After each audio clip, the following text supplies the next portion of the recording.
I learned something today, and I want to share it with you. Just a quick thing that I saw in a devotional this morning. You know the story in Matthew chapter 20 about the farmer that hires the workers. They go out in the field.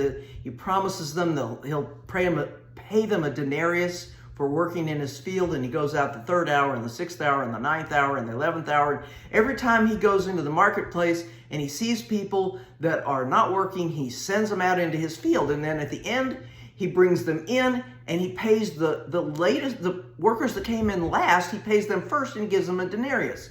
And then the workers that were gone out first and worked all day were kind of pissed because, hey, you paid that guy that only worked an hour a denarius. We've been out there working all day and we're still only getting a denarius. Well, that's what I offered to you and you accepted that deal.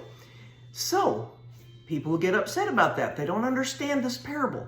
Well, I was reading a devotional book about this story today, and it was about a woman who was about 70 years old.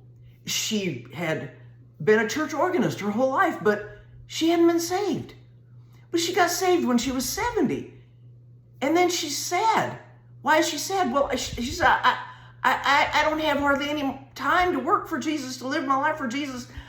I've wasted 70 years. 70 years that I haven't worked for the Lord. Let me read you what the devotional book said. The person who was ministering said, he will not be as concerned as much about how long we cut the furrow of our life for him as how deep. 5 or 10 years all out for Jesus are much more than having been a lukewarm Christian for 50 years. So if you've been a lukewarm Christian for a lot of years, I want to encourage you to get on fire for Jesus.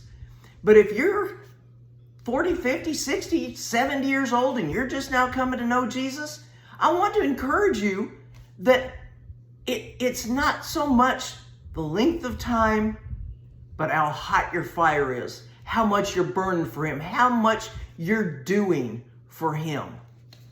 I myself, I've been a Christian since I was a teenager, and I feel like I'm just getting started doing anything for him.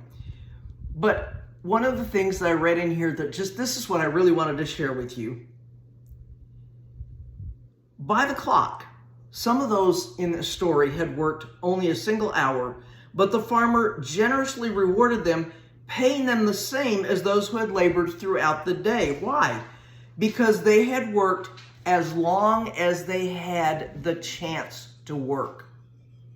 So maybe you didn't get saved until you were 40, 50, 60, 70, 80 years old.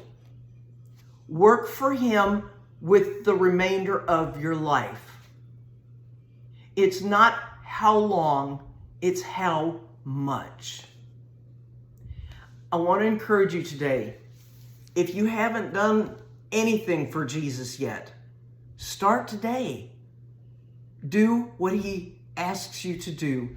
If it's talking to your neighbor, talking to the cashier at the grocery store, talking to the person in line behind you at the store, sharing Jesus with whoever you come in contact with, being kind to your waitress at the restaurant. Be like Jesus. Act like Jesus. Talk like Jesus. You say, well, I don't know how to do that. Well, I have the solution right here. It's called a Bible.